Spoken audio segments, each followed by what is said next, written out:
Bien, entonces, eh, vamos a volver a la primera. Este es el curso de métodos constructivos. Esta es la primera clase, así que la verdad es que, bueno, nos ha servido para revisar los problemas que tiene la tecnología de conexión y es para presentar el curso, los objetivos y dar también algunos aspectos administrativos como la forma en que se va a calificar y están las fechas también de esos eventos.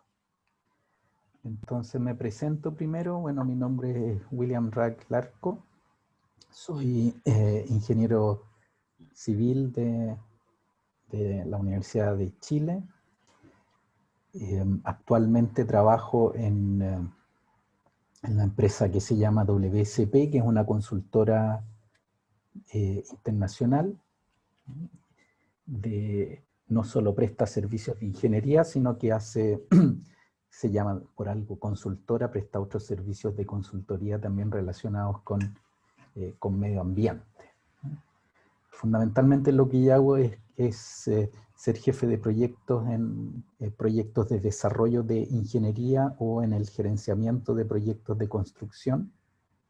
Ayudamos a nuestros clientes cuando ellos no construyen habitualmente, sino que construyen esporádicamente, no tienen un departamento que se encargue de llevar a cabo este proyecto, entonces contratan, tercerizan ese servicio de que alguien se encargue de administrar la construcción por cuenta de ello. Además, y muy ad hoc con este curso, soy especialista en constructibilidad, por lo tanto me toca con relativa frecuencia, digamos unas 3 o 4 veces al año, hacer informes de cómo se puede construir un proyecto, si es factible construirlo y bueno, a lo mejor durante el curso les voy a poder mostrar, no sé si por temas de confidencialidad les pueda mostrar un informe, pero al menos les voy a poder mostrar el índice y los requerimientos que tiene un informe de constructibilidad, que tiene muchas más cosas de las que ustedes van a alcanzar de los conocimientos que van a alcanzar a adquirir en este curso, pero es interesante que lo vayan viendo. Y el otro trabajo que hago yo en la empresa y que me consume una buena parte del tiempo y cada vez más tiempo es que teníamos una incipiente área BIM, del Building Information Modeling, cuyo requerimiento ha ido creciendo. Hoy día se está solicitando cada vez en más proyectos. En todos los proyectos públicos en Chile es obligatorio a partir de marzo de este año, por lo tanto, en todo ese mercado ya es obligatorio el uso de metodología BIM para los proyectos.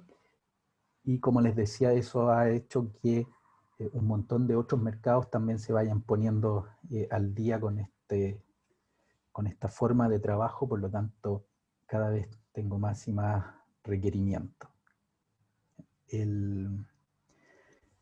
También en términos de trayectoria, yo trabajé alrededor de 13 años en empresas constructoras, haciendo distintos trabajos. Partí como muchos ingenieros de construcción partí en terreno, supervisando trabajos de una parte pequeña de la obra en terreno, y de ahí me fui pasando en los niveles de responsabilidad a administrar proyectos pequeños, ser administrador de obras o jefe de oficina técnica en proyectos más grandes, administrar obras. Después fui a la oficina, ahí desempeñé labores de gestión general de la empresa, hasta llegar a generar información para el directorio a partir de lo que estaba pasando en los proyectos. O sea, hice toda una trayectoria paso a paso por diferentes puestos en empresas constructoras, y después de esos 13 años pasé a la consultoría, donde he estado dedicado a los proyectos de ingeniería y asesoramiento a distintos clientes en temas de construcción y de diseño de obras. Para el correo electrónico, al final, lo más práctico, tengo varios correos, pero lo más práctico es usar uCursos. Eso además, como muchas cosas hoy en día, me llegan las notificaciones al teléfono, así que aumenta notablemente la probabilidad de que vea los correos, y el uso del foro también funciona bastante bien. Bien, vamos a los temas del curso. Hay una gran discusión si existe o no, digamos, la ingeniería de construcción. De hecho, la American Society of Civil Engineers la reconoce a la ingeniería de construcción como una especialidad de la ingeniería, así como está ingeniería estructural, ingeniería hidráulica, reconocen la ingeniería de construcción. A modo de ejemplo, esa foto que hay ahí es la construcción de estos complejos turísticos, resort que hay en Arabia Saudita, ahí donde está la torre del Burj Khalifa, que tiene 828 metros de altura. Este proyecto requirió la construcción de islas artificiales con 94 millones de metros cúbicos de arena para conformar esas islas, y en un momento dado el 24% de todas las grúas del mundo estuvo en este proyecto. El 24% de todas las grúas del mundo es un número, una cantidad bastante impresionante. Era un proyecto que se desarrollaba de manera continua las 24 horas del día, los 365 días del año, y con múltiples construcciones simultáneas de edificios, obras civiles, obras de infraestructura. Es un proyecto enorme, y eso requiere, por supuesto que requiere diseño y requiere el esfuerzo de las empresas constructoras, pero alguien, en el caso de las empresas constructoras, alguien tiene que dirigir este esfuerzo, y eso es lo que hace la ingeniería de construcción, que es aglutina un conjunto de conocimientos diversos y los pone al servicio de la materialización de la obra. Entonces hay una definición ahí que dice que la ingeniería de construcción tiene que ver con la planificación y la administración de las obras, ya sea estas de infraestructura o de edificación, y requiere como les decía yo, una serie de conocimientos diversos, por supuesto que de ingeniería de la tradicional, de estructuras, van a requerir saber algo de electricidad, hidráulica, mecánica. Necesitan conocer principios de administración, de personas, proyectos, procedimientos de negocios. Hay que comprar, negociar, hay que hacer una serie de actividades que tienen que ver con, ¿no es cierto?, la actividad económica, economía. A veces hay que proyectar cómo se van a comportar ciertos precios de insumos en el futuro. Y lo más difícil, el comportamiento humano. La construcción sigue siendo fundamentalmente un trabajo artesanal que requiere mucha intervención de personas para conseguir su objetivo. Si bien hay grandes avances, estamos lejos de la automatización o de la robotización de la construcción. Todavía hay mucho camino por recorrer. Y comparativamente con la industria, digamos, la industria establecida, estamos lejísimos de los niveles de automatización que ellos ya alcanzaron. Entonces, los ingenieros en construcción se van a enfrentar al diseño de estructuras temporales, que es distinto a lo que hace un ingeniero estructural normalmente, que diseña un edificio en su estado final y para el uso que se le va a dar. El ingeniero en construcción va a tener que diseñar sostenimientos temporales para estructuras a medio construir o estructuras que van a soportar una parte y que después se van a retirar. El control y aseguramiento de la calidad, asegurarse que lo que se hace es lo que se diseñó. Metodologías de construcción, que es lo que vamos a ver básicamente en este curso. Elaboración de presupuestos, que también es un tema que vamos a tocar en el curso. Programación, que viene en el curso siguiente, planificar la obra, cuándo vamos a hacer cada una de las cosas y cómo se relacionan a través del tiempo. Comprar materiales, seleccionar equipos, que también está subrayado porque es algo que un tópico que vamos a tocar en este curso. Control de costos, también se ve en planificación, etcétera. O sea, una serie de actividades que se ven ahí bastante diversas, pero que en su conjunto conforman los conocimientos que debe tener un ingeniero de construcción. Existe también un organismo que certifica ciertos conocimientos, que es el Project Management Institute, que tiene algunas publicaciones. Hay un libro súper famoso de ellos que se llama el Project Management Body of Knowledge, el cuerpo de conocimiento, y que justamente todos estos conocimientos que tiene que tener un administrador de proyectos, el PMI, a través de su Body of Knowledge, los organiza y los ordena. No es una institución que cree nuevo conocimiento, pero sí ha hecho una gran labor, y eso hay que reconocerlo, en organizar y ordenar los conocimientos que debe tener un administrador de proyectos. Tiene una gran participación en los proyectos de desarrollo de software, por lo tanto, ellos asimilan como un proyecto, puede ser un proyecto de desarrollo de software, un proyecto de construcción, un proyecto cualquiera, es bastante genérico. Y como les digo, participa mucha gente de la industria del software, pero tiene también un área dedicada justamente a la construcción. O sea, se reconoce que construir es un problema complejo de administración de proyectos. Y ellos aglutinan estos conocimientos o los agrupan primero en 3 grandes grupos y después los van subagrupando, digamos, pero estos 3 grandes grupos son el conocimiento de las técnicas de gestión de proyectos, liderazgo. Sí, los proyectos siguen requiriendo sistemas de organización y de liderazgo para lograr los objetivos. Y manejo estratégico del negocio, que finalmente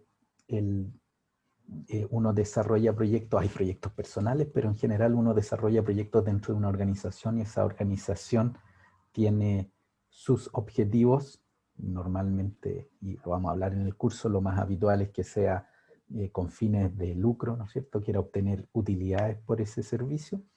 Y por otro lado, también el cliente, quien recibe el proyecto final, también tiene sus objetivos de negocio, por lo tanto también hay que entender qué es lo que el cliente quiere.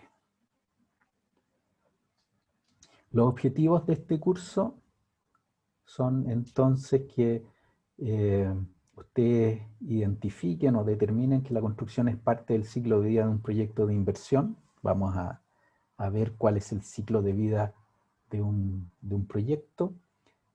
Vamos a analizar sus etapas y nos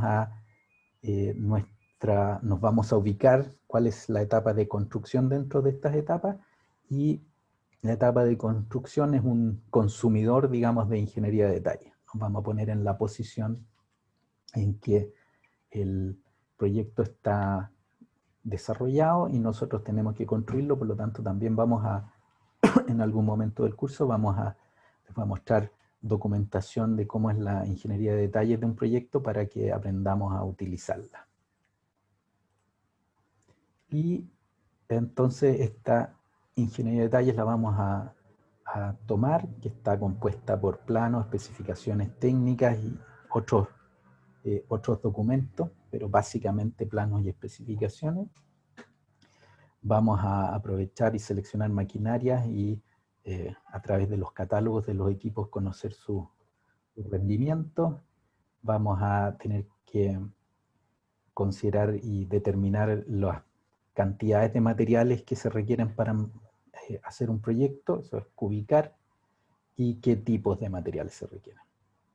¿Qué es lo que esperamos que puedan hacer ustedes al final del curso? Es que sean capaces de elaborar un presupuesto estimativo básico de una obra de construcción. Entonces, para cada una de las actividades que hay que hacer, ustedes van a poder determinar cuántos materiales necesitan, cuánto esfuerzo, cuántas personas se necesitan y cuánto tiempo van a dedicar a eso, cuánto nos va a costar la gente y qué maquinarias se ocupan y cuánto nos van a costar esas maquinarias para realizar el trabajo. Entonces, finalmente, los conocimientos que van a ir adquiriendo ustedes los vamos a aglutinar en ser capaces de hacer un presupuesto. Y para eso van a requerir conocer los rendimientos de las maquinarias y las personas, determinar las cantidades de materiales y, por supuesto, interpretar documentación de detalles de un proyecto. El programa, entonces, tiene 3 grandes capítulos. Primero es ubicarnos dentro del ciclo de vida de un proyecto. Vamos a aprovechar de introducirlos también al concepto de proyectos en general, pero en particular en un proyecto de inversión pública o privada. Un proyecto de inversión significa que vamos a poner dinero en materializar algo. Después, el segundo gran capítulo es ver cuáles son la información que se recibe del diseño, la ingeniería de detalle y entender cómo se componen los presupuestos y cómo se hace un presupuesto. Y finalmente, el tercer gran capítulo es la organización de la obra, de la estructura de personas que intervienen y los procesos de construcción. Y ahí vamos a entrar entonces a procesos de... nos vamos a meter en cómo no vamos a poder abordar todos porque es demasiado amplia la gama de procesos de construcción, pero vamos a ir a los más básicos y los más frecuentes. Siempre se van a encontrar con excavación, con hormigón armado y montaje de estructuras de acero. Finalmente esos son 3 que son los más frecuentes y los más probables que ustedes se encuentren. Por supuesto que hay otros casos particulares de construcción de túneles, etcétera, que pueden ser diferentes y que en alguna medida, si dentro de lo que nos permite el tiempo o se asemejen a algo que vamos a estar conversando, vamos a aprovechar también de nombrarle algunas otras metodologías. Bueno, la construcción es una actividad económica sumamente importante y sobre todo en estos tiempos de crisis probablemente va a ser, una vez que los temas sanitarios estén más controlados, va a ser uno de los motores que va a empezar a mover la economía. ¿Por qué se dice que habitualmente la construcción es el motor de la economía? Primero porque tiene una tremenda participación en el Producto Interno Bruto. La construcción, está aquí en amarillito, tiene una participación en la economía. Esto es el caso chileno y esto debe ser son datos del 2018, ¿no? Los datos del 2019 están un poco influenciados, más que un poco, por todo lo que sucedió después del 18 de octubre, y los datos del 2020 ni hablar, son casos, tanto el año 2019 como el 2020 van a ser casos excepcionales en la historia. Entonces veamos cómo venía hasta aquí el comportamiento de la construcción. Un 6,4% del PIB del país está relacionado con la construcción. Es un poquito menos que el promedio de la OCDE, que tiene un 5,2%. Perdón, un poquito más que los de la OCDE. O sea, nosotros en Chile construimos un poco más que los países que están desarrollados. Obviamente un país como el nuestro, que está en desarrollo, quiere alcanzar niveles de desarrollo, necesita construir más, particularmente en infraestructura. Y por otro lado, si miramos a Latinoamérica, nosotros invertimos un poco menos en construcción, de nuevo porque en relación a los países vecinos, nosotros estamos un pelito más desarrollados en infraestructura, por lo tanto no necesitamos de manera tan urgente estos grandes proyectos de construcción de infraestructura. En términos de participación de empleo, la construcción ocupa el 8,5% de la mano de obra del país. Por otro lado, la construcción o todas las actividades económicas del país, de su presupuesto total, destinan una parte a la construcción de nuevas obras. Y así vemos como la administración pública, el 82% de su presupuesto se dedica a la construcción. Es decir, dentro de la administración del Estado, el Ministerio de Obras Públicas, que es el que se encarga de construir nuevas obras, ocupa uno de los puestos más importantes en asignación de recursos. El MOP es el que mueve más dinero entre todos los ministerios a nivel nacional. Y así, la minería, el 58% de su presupuesto lo dedica a construcción. Aquí, extrañamente, la construcción dedica el 27% de su presupuesto también a construirse. O sea, hay empresas constructoras que se dedican a construir para sí mismos. No contratan a terceros para construir.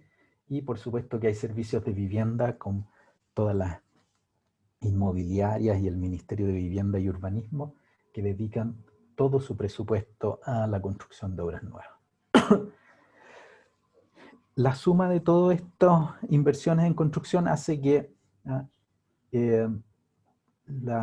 como dice el recuadro ahí, un 10% de aumento de inversión en infraestructura, el MOP, produce inmediatamente un incremento del 1,7% en el PIB per cápita. Es decir, si nosotros ponemos 10 pesos en obras públicas, aproximadamente 2 pesos se van a las personas y eso es a nivel de todo el país, o sea, no solo a los que participan en la construcción, sino que a nivel del país. Por lo tanto, cuando se quiere reactivar la economía, los gobiernos, ¿qué es lo que hacen? Invierten en obras públicas, porque saben que por cada 10 pesos que pongan en obras públicas, casi 2 pesos se van al Producto Interno Bruto per cápita. Todas las personas del país van a mejorar su situación económica. La construcción tiene un efecto multiplicador súper importante. ¿Por qué? Porque poner dinero en la industria de la construcción significa que voy a comprar materiales para esas construcciones, y la compra de materiales significa que voy a estar incentivando la producción industrial. Por otro lado, las personas que trabajan en construcción, normalmente su nivel de ingresos se destina fundamentalmente a consumo, por lo tanto incentiva también el consumo en otros rubros alrededor de las personas que trabajan en la construcción. Entonces yo invierto en construcción y esa inversión se distribuye en la industria manufacturera, en las personas que consumen otros bienes y servicios. Por lo tanto, el efecto sobre la economía es notable, y la mayoría, ¿no es cierto?, de los gobiernos, cuando quieren incentivar la economía, recurren a la realización de obras públicas. Pero esto podría ser aún mejor. Vamos a ver aquí que tenemos un problema grave en la construcción, que es el problema de la productividad. Aquí hay un gráfico que toma, supongamos que el año 1996, como un punto inicial para medir la productividad de de las personas en la construcción. Es decir, una persona, ¿cuánto produce? Y vamos a tomar como índice 100 el año 96. Vemos como esta línea roja es la curva general de la economía en Chile. Cada año las personas, salvo eventos aquí de decrecimiento extraños, digamos, que puede estar influenciado en este caso por el 2010, por el terremoto, pero normalmente todos los años, esto es una curva creciente, todas las industrias van descubriendo formas en que las personas son capaces de producir más.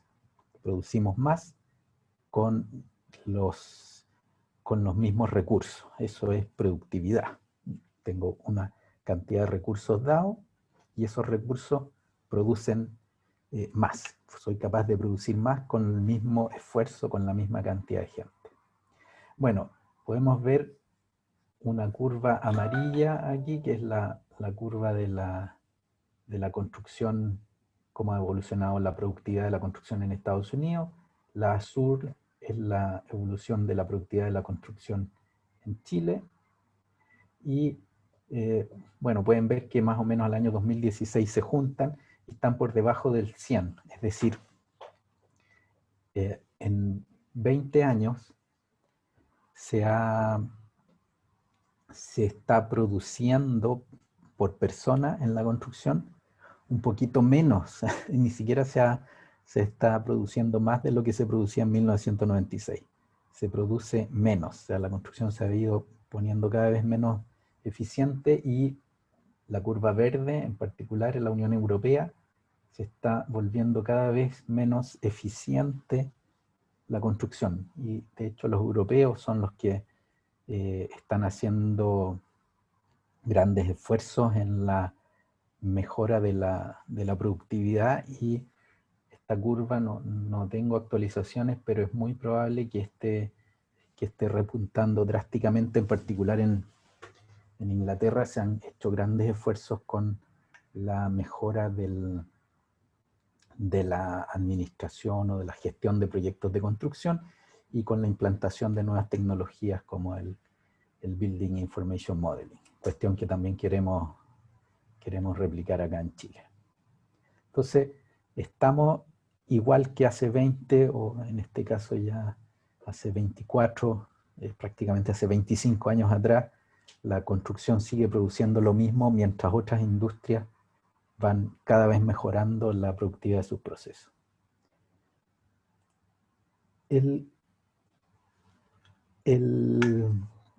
La clave, digamos, en la construcción para aumentar la productividad es la gente. La construcción es un trabajo intensivo en mano de obra, por lo tanto la productividad está dada por la gente y la clave es administrar bien esa gente. Aquí hay algunos estudios donde se ve el trabajo, se clasifican en 3 conjuntos. Esto que está aquí en verde, que se llama el trabajo productivo, que es cuando efectivamente la gente está, si ponemos un ejemplo sencillo de hacer un muro de albañilería de ladrillos, si el albañil está pegando ladrillo sobre ladrillo, está haciendo trabajo productivo. Después hay otro conjunto que se llama el trabajo contributorio, que es un trabajo necesario de hacer, pero que no aporta a la productividad. Por ejemplo, ir a buscar los ladrillos a la bodega. Si el albañil está yendo a buscar ladrillos, no está produciendo, pero es imprescindible ir a buscar esos ladrillos. Por lo tanto, es un trabajo que es necesario hacer y que nos gustaría minimizar. Por ejemplo, poner la bodega cerca o poner los ladrillos cerca de donde el albañil los va a utilizar, de modo que los tiempos de transporte disminuyan, pero siempre hay que transportar los ladrillos. Ese es el trabajo contributorio necesario. No lo podemos eliminar, pero no agrega valor a la productividad. Y por último está esto que está aquí en naranjo, que es el trabajo no contributorio. Aquí el trabajo o no trabajo, digamos, que no aporta en nada, y ojalá lo pudiéramos eliminar. Son pérdidas de tiempo, esperando que le entreguen información, esperando que le traigan los materiales, problemas que no se pudo trabajar por el clima, etcétera, todos caen ahí en el trabajo no contributorio. Y en términos de porcentaje, como vemos aquí en Chile, el año 89 teníamos un 38% de trabajo productivo y un 24% de trabajo no contributorio.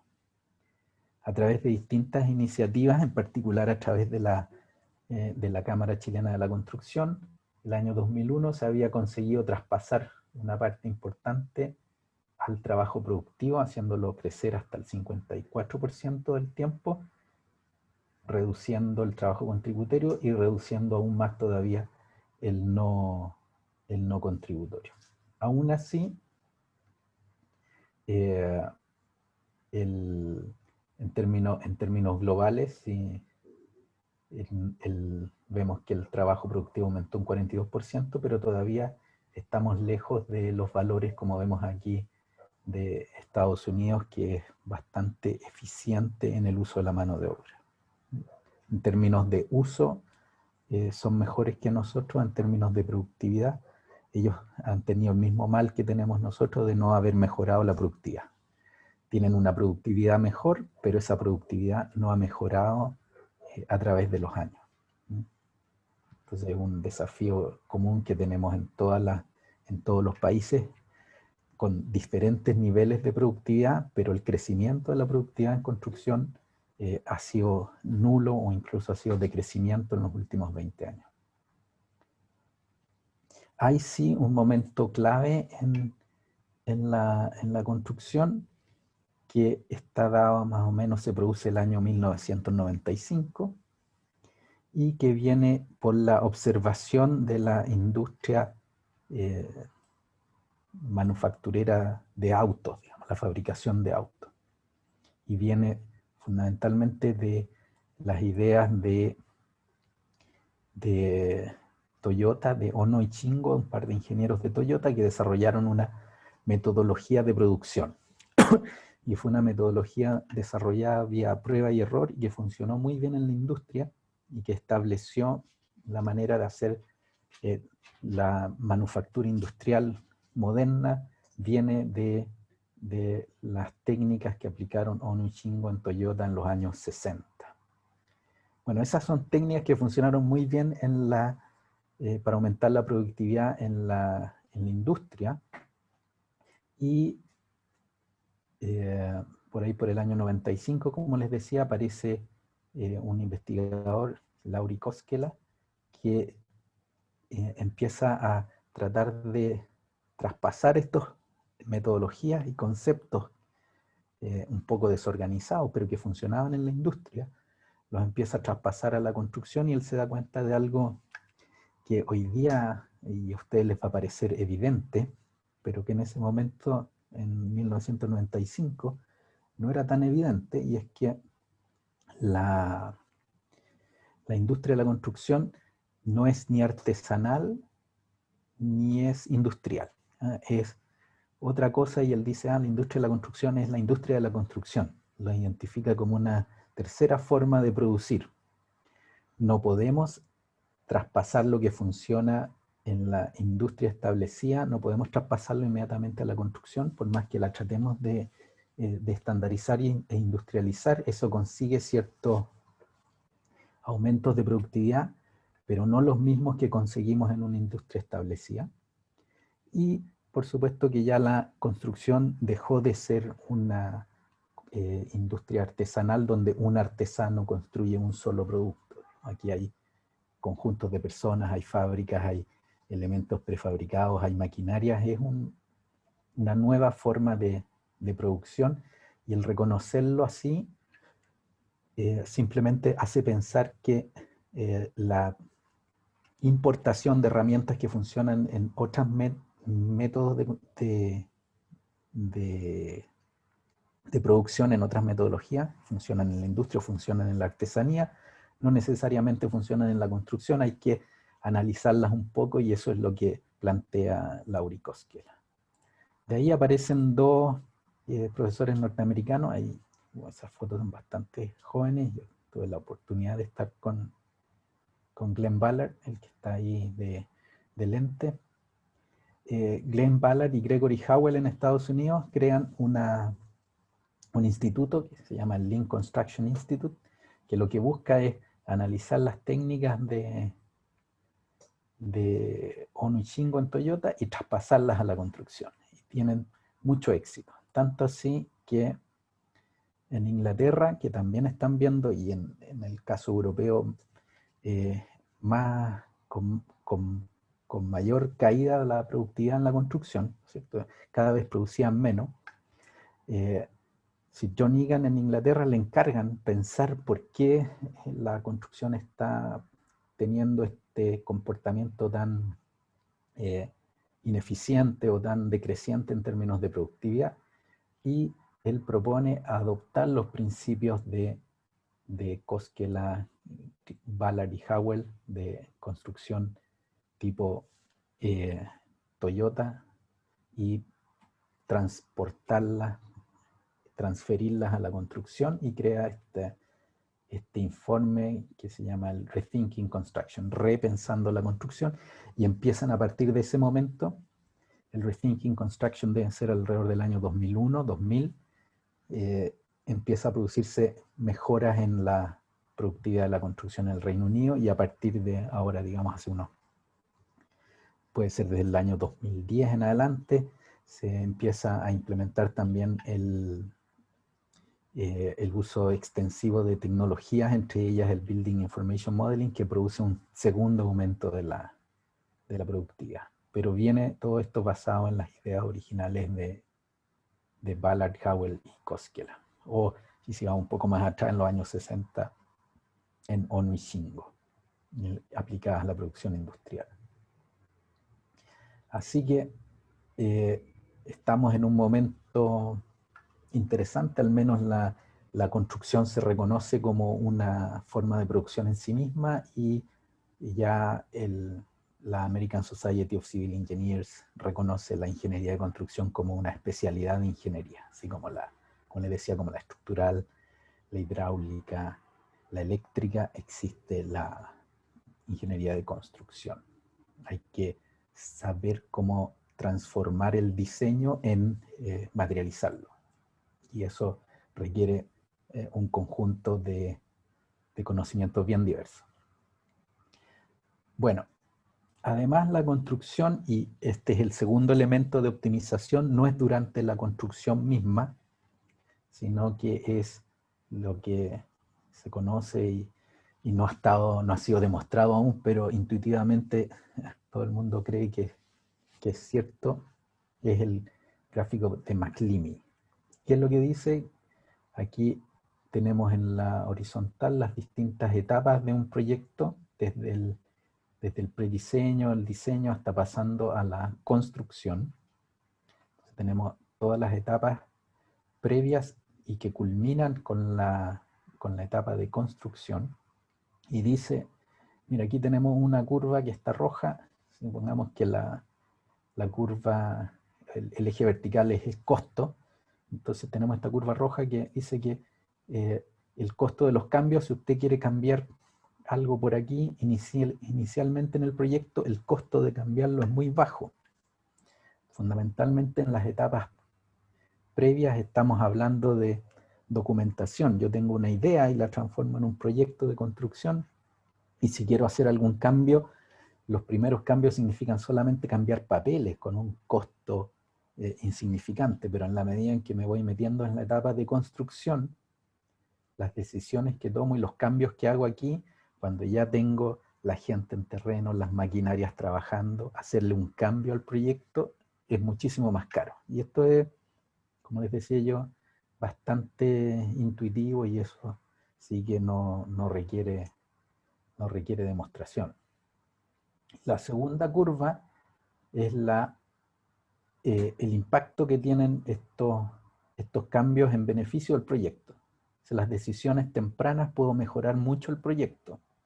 Decisiones más tardías, cada vez la mejora incremental es menor. Entonces, si al principio del proyecto yo puedo hacer cambios a muy bajo costo y que tienen mucho impacto en beneficios para el proyecto. Entonces, en la medida que va pasando el tiempo y el proyecto se empieza a materializar, cada vez me va a costar más caro hacer los cambios y el impacto positivo de esos cambios va a ser menor.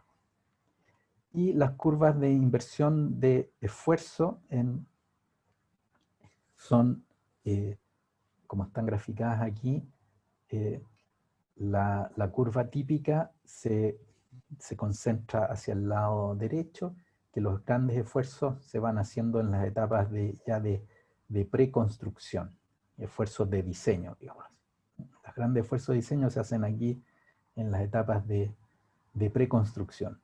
Y lo que propone las metodologías modernas, en particular la implementación de metodologías de Building Information Modeling, de BIM, es mover esta curva hacia este lado. Invertir más en las etapas tempranas para que salga más barato en las etapas posteriores. Es decir, si yo pienso mejor al principio lo que voy a hacer y lo hago hoy día como podemos hacerlo en un ambiente virtual, simulo la construcción de un proyecto en un computador en vez de hacerlo en la realidad, voy a poder hacerlo a menor costo y en menor plazo y probar varias formas de construirlo. Hago harto esfuerzo en estas etapas en un ambiente virtual y después cuando vaya a construirlo ya tengo solucionado la mayoría de los problemas. Es una posibilidad, una presentación que fui yo con Leonardo Riesmoller, que ahora está trabajando en Estados Unidos en esto de construcción virtual. Lo que decía es que tenemos hoy día por primera vez la posibilidad de ensayar. Es como una obra de teatro en que los actores ensayan y pulen los problemas antes de hacer la presentación final. Antes la construcción tenía que salir de una sola vez. La construcción misma era el debut sin ensayo. Hoy día podemos hacer, gracias a la tecnología, ensayos de cómo vamos a construir los proyectos en el computador antes de debutar y construirlos en la realidad. Lo cual de nuevo, es una revolución tecnológica fantástica que tenemos hoy en día. Nace esto del BIM y me voy a referir a esto porque creo que va a empezar a aparecer cada vez de manera más transversal. Les va a tocar a ustedes sin duda y en las etapas de diseño y construcción. ¿Cuál es la definición de BIM? Esta es la definición que está en el estándar chileno que como les digo entró en vigencia a partir de este año. Y dice que, bueno, que el Building Information Model es un conjunto de 3 elementos: metodología, tecnología y estándares. O sea, tenemos procedimientos de cómo hacer las cosas, tecnología que nos va a permitir hacerlas y estándares que además nos permiten, la utilidad del estándar es que nos permite comunicarnos con otras personas valga la redundancia, en un lenguaje estandarizado. Es como las matemáticas establecen un cierto lenguaje estandarizado de comunicaciones. Aquí en el Building Information Modeling también buscamos una estandarización de la forma de comunicarse los proyectos, comunicarse entre los software, comunicarse entre las empresas. ¿Qué es lo que permiten estos elementos, estas metodologías, tecnologías y estándares? Permiten diseñar, construir y operar, o sea, todas las etapas de un proyecto de inversión, una edificación o infraestructura, en la etapa de diseño, construcción y operación, como en una forma colaborativa, que varias personas pueden trabajar simultáneamente para mejorar los objetivos y en un modelo que está en un espacio virtual. Por último, estamos enfrentados a un escenario de aceleración tecnológica. Yo en particular, y así aunque ustedes no lo crean, pero probablemente sí lo crean, yo empecé a trabajar en la época en que todavía se hacían planos a mano en tinta sobre papel.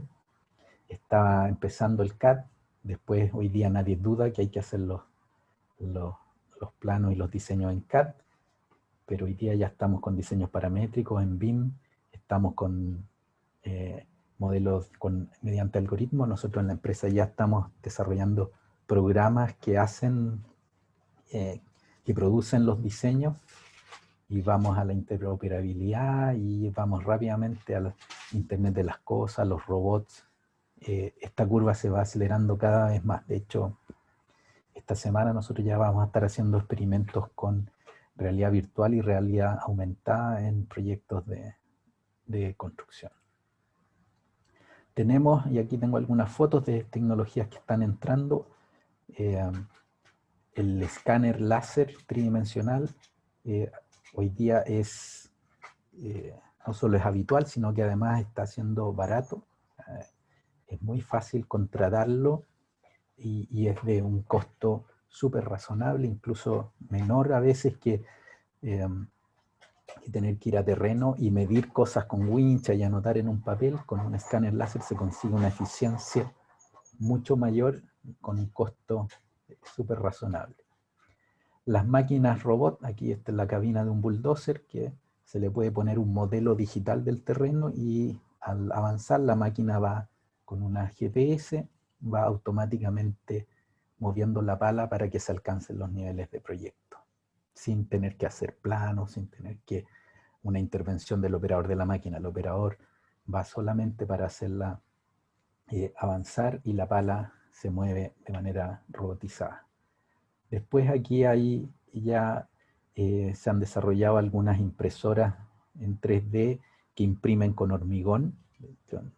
En la Conexpo, en Las Vegas, ya había algunas que hacían casas a tamaño real, digamos, imprimían casas de hormigón armado. Incluso había una que cortaba e imprimía en metal, y el mismo robot fabricó una excavadora a partir de piezas fabricadas con impresión digital. Y por último, el uso de drones. También hoy en día la captura de datos de terreno mediante drones y la creación de modelos digitales de terreno a partir de topografía digital, drones equipados con cámaras fotográficas y escáner láser, se está haciendo también cada vez más frecuente. O sea, no solo lo puedo hacer con un escáner láser en tierra, lo puedo hacer desde el aire con un dron.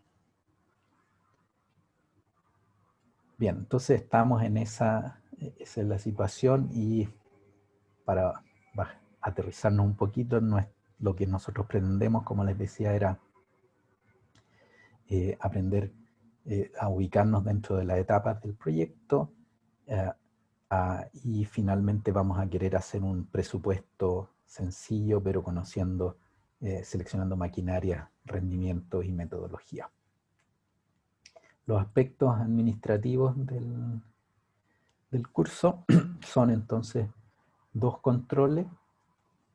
La idea es tener una nota de exhibición de 5,5, que es el promedio de ambos controles, para que no necesiten dar el examen. 2 controles, un examen, y un trabajo en grupo que vamos a hacer, que lo vamos a hacer en modo licitación, justamente muy alineado con el objetivo del curso. Les vamos a entregar un pequeño proyecto que en el grupo de trabajo van a tener que elaborar un presupuesto. Y con las reglas lo más parecidas a lo que es una licitación real, para que ustedes también lo vayan experimentando cómo funciona eso. La nota final entonces va a ser una mezcla del 75% de las notas de controles y un 25% de este trabajo en grupo. Y una consulta. ¿Sí? Con respecto a la licitación, como que a mí me surge una duda. Por ejemplo, en el caso que tengamos que construir como un presupuesto, por decirlo así, ¿Sí? es como súper complicado. primero que todo porque son cosas que no saben en internet y son como montos que manejan, por ejemplo, personas que están a cargo de obras. O sea, a mí me tocó al menos ver eso en mi práctica y es como que el jefe de obra negociaba literalmente la hora de la retroexcavadora, por ejemplo. Ah, claro. Bueno, aquí no vamos a llegar a ese extremo. Vamos a usar información teórica, información que esté disponible. Vamos también a aprender ciertas técnicas de aproximaciones. Por ejemplo, si uno en el, y le iba a decir en el diario, pero hoy día ya en internet, uno puede encontrar precios de venta de maquinaria y puede a través de esos precios inferir cuántos serían los arriendos. Hay formas de saberlo. Y es útil que ustedes lo sepan para que después, en el caso real, puedan saber el precio, cómo está. ¿Eh? Si le están cobrando mucho o le están cobrando muy poco. Extrañamente muy poco, no se compra un problema, pero la idea es que ustedes también tengan herramientas para saber el orden de magnitud de los precios. De todas maneras, para el trabajo de la licitación, yo reconozco que es súper complejo cotizar un proyecto real. Nosotros, cuando yo trabajaba en la empresa constructora, normalmente se dedicaba una persona full time alrededor de 40 días para obtener un presupuesto completo de un proyecto de construcción. Y no es eso lo que pretendo. Y lo que pretendemos en el curso es un proyecto sencillo que puedan abordar entre unas 3 o 4 personas y elaborar un presupuesto. Genial, gracias, profe. De nada. Y finalmente, las fechas de los controles ya están fijadas. El primero es el 26 de octubre y el control 2 es el 14 de diciembre, el día del eclipse. ¿Sí? Vamos a ver si estoy pensando si es que las condiciones lo permiten. Eh, sería interesante poder correrlo para poder ver el eclipse, al menos de Santiago, si es que no podemos ir a la región de la Araucanía. Justo me di cuenta ayer que la fecha del control 2 coincidía con el eclipse. Así que vamos a ver si puede cambiarse más o menos una semana. Bien, pues eso. Profe, otra duda. ¿Sí? ¿Cómo hace la modalidad de los controles? Ah, el, el semestre pasado yo hacía otro curso, pero la modalidad de control va a ser, me imagino, lo voy a mantener, que es eh, el día del control. Entregamos la serie de preguntas de un control normal para que ustedes la desarrollen. Contestamos preguntas durante el horario del control y la entrega es al día siguiente. Control normal que debieran demorar 1 hora y media, 2 horas en hacerlo. Y que se entregue por escrito. Y lo que hicimos el semestre pasado era por escrito a mano para que no haya dificultades tampoco tecnológicas, y por otro lado ustedes pueden hacer el desarrollo con libertad. Entonces hacen el control, los fotos, le sacan fotos y la envían, lo entregan al otro día vía curso. Entonces sería un día para el control. Sí, la experiencia como les digo, en el otro curso que hice el semestre pasado fue que, salvo una vez que hubo un problema, o sea, una persona de 60 tuvo problemas para entregar en 24 horas un control. O sea, en general yo creo que no hay problema, y por supuesto que cuenten con toda la disposición si alguien efectivamente tiene problemas para poder entregar el control de un día para otro. Bueno, buscaremos una alternativa. Recibimos controles no solo vía cursos, recibimos controles por WhatsApp también, así que no, en eso no hay problema. Gracias, profe. De nada. ¿Alguna otra pregunta?